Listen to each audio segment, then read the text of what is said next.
else. Okay, who is who? First of all, guys, whatever you see the golden color inside, it's a real gold. So on the walls, it's plated, but unfortunately, it is not original. 80% is new, because everything, all the details, all the ornaments were done on the gypsum.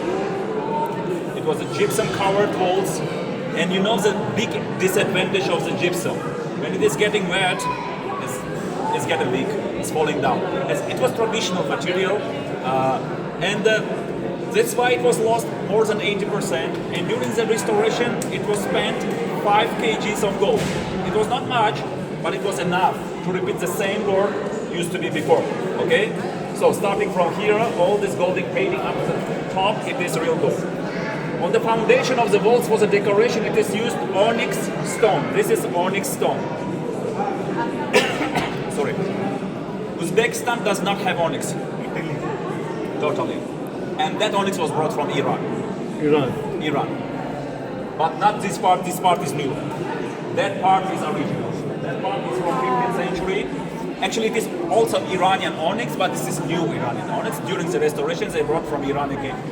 Do you know that onyx is translucent? So every time I try to show turning on the light goes through the stone, you see, yeah? The light spreads through the stone. Yeah, it's from the other side it can be shown. So, again, we don't have it in Uzbekistan. Second part, this is marble. Why does it do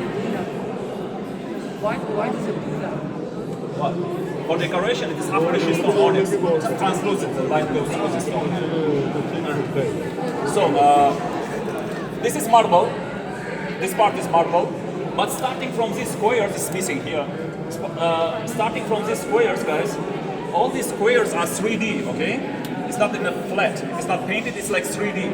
You can see that. Yes, this 3D goes up to the very top. Why I'm fixing your attention for that? Because this is the only one place it is used paper. This is made of paper. Starting from this up to the very, all this 3D, it is paper mache technology. What is a paper mache? Paper is a little water and glue. Yeah.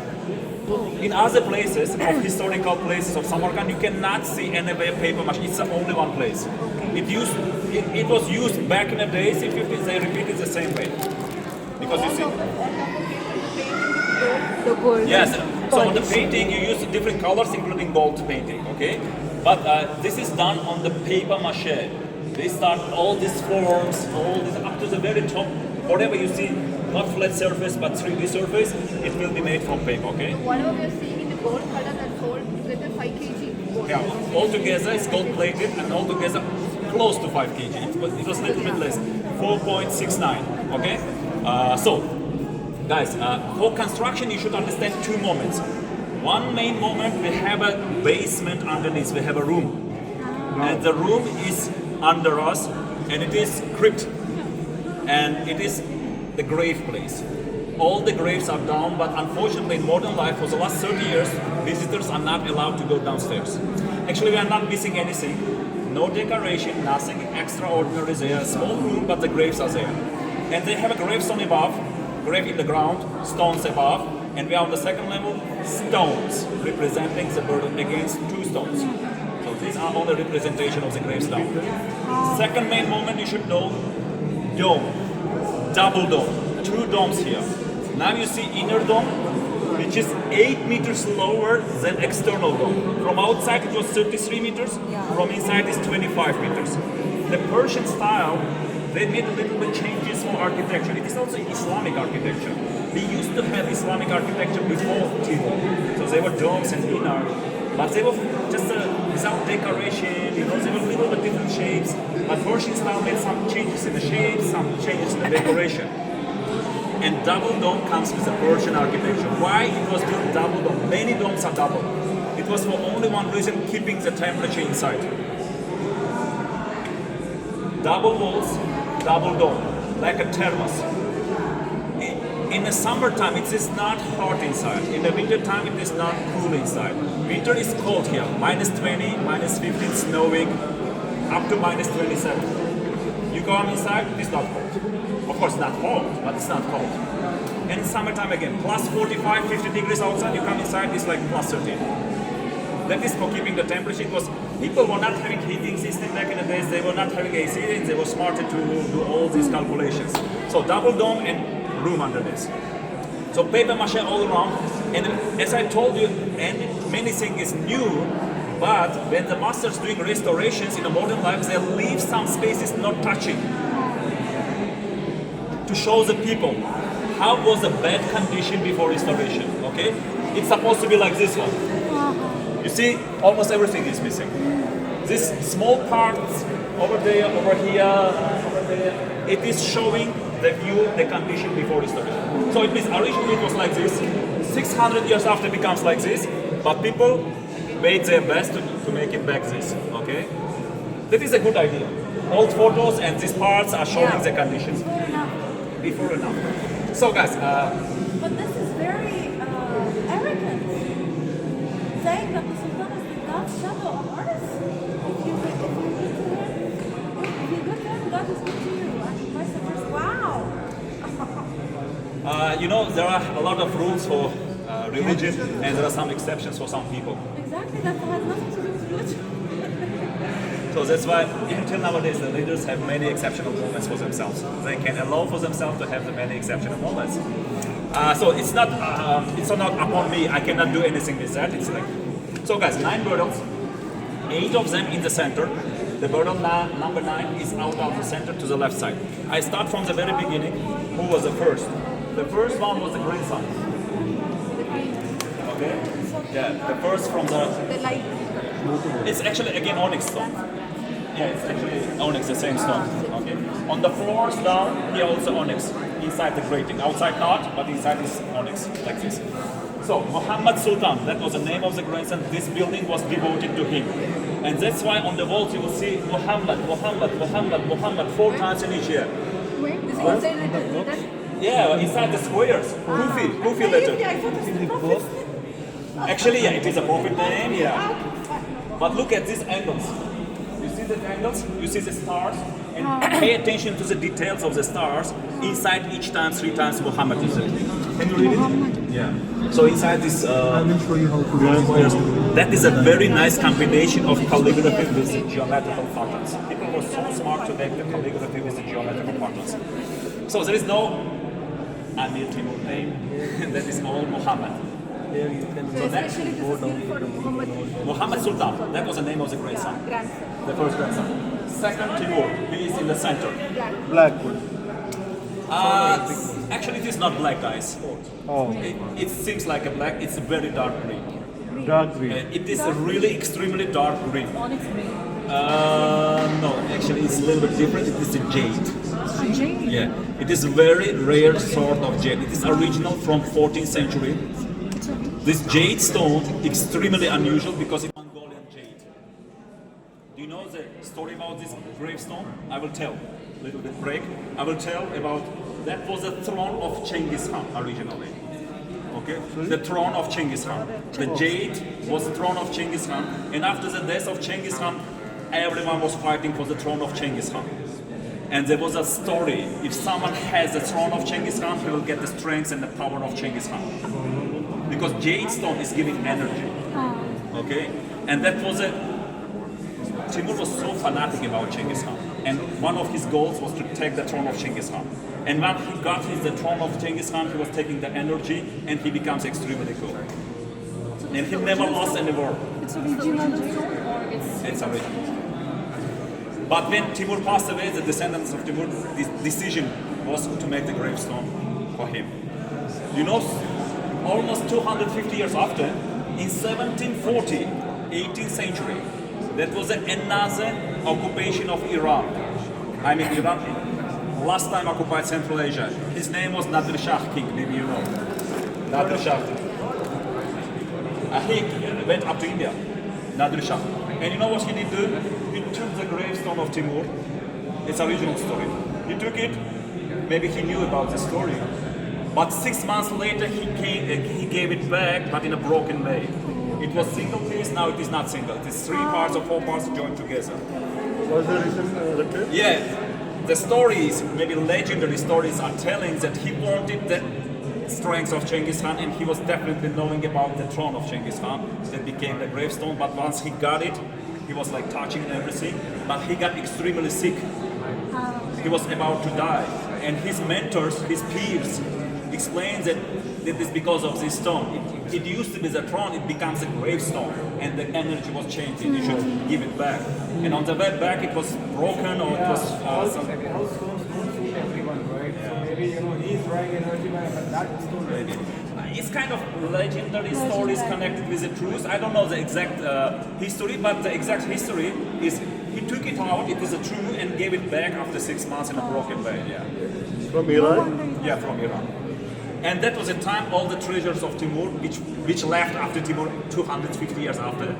I mean, many things was lost, but what is left, Nadir Shah took away. And Samarkand does not have anything, any treasures left from Amir Timur time. Nothing totally. If you go to the museums, you have some artifacts like the end of the arrow of the warrior of Timur or something, but not treasures. Everything means? Nothing totally left. Babur took it to India also. Okay, there are a lot of rings, and afterwards British took it from India. Now it is in British Museum. I mean, Kohinoor and many other things. Many other things. Not only Kohinoor. Yeah. Kohinoor was originally from here. Kohinoor from here? Even to India. Babur, yeah. Britishers took it away. Yeah. Kohinoor- Kohinoor ring. It is a ring, yeah. From here? Yeah. It's a stone. Big stone. Yeah, it's a big There stone. was There is a a name of from Mirza India. Ulugh Beg also. The grandson Really? of Timur. There is a name of Mirza Ulugh Beg. No, it's from Kohinoor from. I don't know where originally this from is, but it was here firstly before being in India. Oh. Okay, it was here. It's extracted from the Mughal Empire. That's what I remember. So guys, next. Next. So now we know. Now we know grandson in Timur here. Son number 3, Miran Shah, is the grandfather of Babur, but he was killed right after Timur. Oh, Baba. Yes. And I will tell you. But this big one next to Timur is the son number 4, who is our next king, who ruled 40 years. Underneath the legs of Timur, which is the closest, it is Ulugh Beg, scientist, our next king. Unfortunately, this scientist, ruling parallelly with father 40 years after father was killed, he left 2 years more. He was living 2 years more before he died. And finally, he was killed by his own son, unfortunately. Scientists, astronomers are one of the best kings who did a lot of good moments for the science of astronomy, geography. He was killed by his own son, and he was buried underneath the legs of Timur. 2 sons of Ulugh Beg are buried here also. These 2 small ones, the sons of Ulugh Beg died in a baby time. He had 5 sons. 2 of them died in a baby time, buried here, and the son number 3, who grown up, he wanted this kingdom, and he beheaded. Unfortunately. Above the head of Timur, the big one with a small dome, is the teacher of Timur. Teacher. Mentor. Do you know the word peer? Peer, yeah. Mentor? Peer is like Guru. We say, I cannot translate this. Teacher, mentor. ideal. Yeah. One of the wills of Timur was to be buried underneath the legs of this mentor. His name was Shaykh Mir Sayyid Baraka. He was a direct descendant of Prophet Muhammad, and he was a Shaykh of the Sufi group. And he was one of the mentors of Timur. This mentor passed away before Timur. But Timur had a will later to be buried underneath the legs. What happened? Time passing, Timur died. He was buried here temporarily. Temporarily became permanent. And 20 years after Timur was buried here, the descendants of Timur made this will to become true. The mentor's grave was not here in Afghanistan. What they did do, they reburied above the head of Timur. This is also against religion Islam. You should not touch, but some exceptions. So, 8 burials inside this grating. The grating is original, guys, from 15th century. One small part is used, this part, but all the rest is original. Very nice carvings and very nice details. Yes. And the burial number 9. These stones mostly not original, but this part is original. So, This one. try again? If I step on it, I'd fall. If I step on it, I'd fall. No, you know. So guys, the burial number 9 has no connection with this dynasty because originally that was another holy man buried here. There was no constructions, and this is another descendant of Prophet Muhammad, Sayyid Umar, also the Sheikh of the Sufi group, okay? And but we have kind of tree or pole above the grave, and put on the top there is a horse tail or horse hair. And this is again another pre-Islamic cultures of the kind of nomadic people. They were outlining the holy grave with this. I don't know how it counts, but they were doing like this. It's just a sign of the holy grave. It was used before Islam, but Islam came here, took away all the something people were keeping on. And this is a pole from 17th century, which is still original, 400 years staying here. So this is small explanation about the graves and small explanation about the construction itself. I can tell you about Timur. So we know a lot of details. I can tell you endlessly about his battles, about his ruling process, but I think we are having very short time. But we know each second of this man, because when he became very powerful in his time, the people of his time started to write about him. Okay, biography, wars, constructions, regulations, rules, and we have more than 60 books about Timur from his time still saved, and everything is translated, and we know each second of Timur. So, about him, people were writing in his time. When he passed away, after 10 years, after 50 years, people were writing about. After 100 years, people were writing about. After 200, we have a lot of books. Until nowadays, scientists are writing about him, okay? So what I mean, there are lots of facts, and there are lots of mystical and legendary stories about him. And I will tell only one mystical story about Timur, which was extremely popular in here. So in one of the books about Timur, in the old books, there is a one information left after him. It sounds like a curse. Timur says, for his descendants, he says, after I'm passing away, no one should disturb my grave.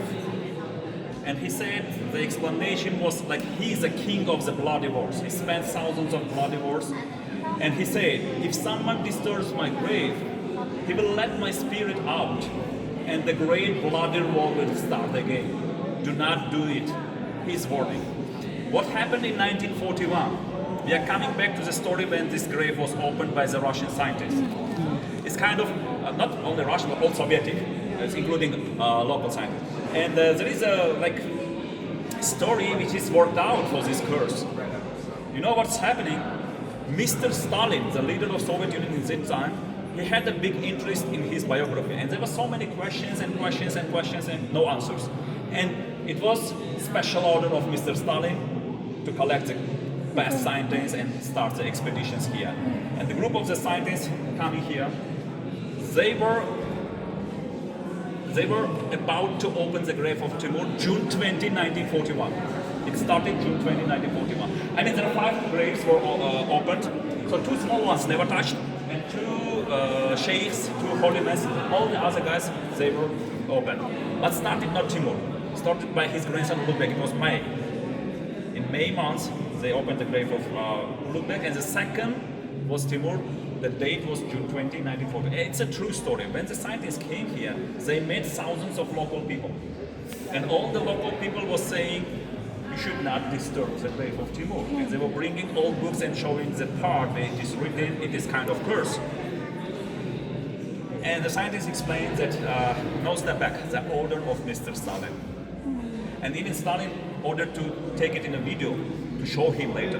And this video you can find even. In YouTube you can find everything was taken in the video.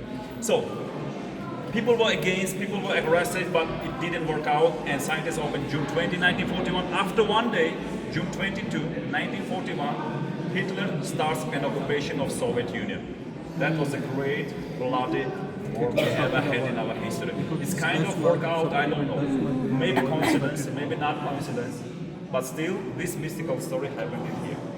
And all these expeditions, of course, the scientists kept on. The next day they came, the locals came to punish it was a true story. And, but still, the works kept on. And all the research took 2 years. Everything was put back after 2 years. Everyone was put back, all the remains. And they put the capsule of the times, they put all the expeditions put in a capsule in case in the future expedition they will be having results the first one. And it's a very interesting exposition. I was reading all this document, is really nice.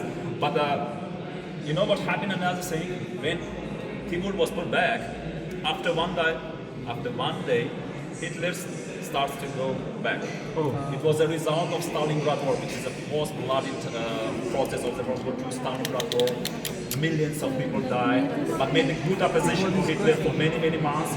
And they were about to lose, but Timur was put back after one day. Hitler starts to go back. I mean, finally, he lost the war. German Nazis lost So it. it started within 2 days. When it is opened, Yeah. after the 2 days, it started to. And finally, the Great Bloody War was Just over. 2 days, within 2 days. Yeah. This came just go. 2 days. I mean, 2 times maybe not coincidence. No one knows, but still some people do secretly believe in this story. Some, of course, do not believe, but this is what it is. I'm telling the facts which were like interconnected, maybe not connected at all. But still, this is one of the mystery stories. Maybe I will finish this speaking about this. We have some more places to visit. Yeah. Maybe I will give you a few minutes, 5-10 minutes, to take some videos from in, from out. Here you can go out and turn to the right.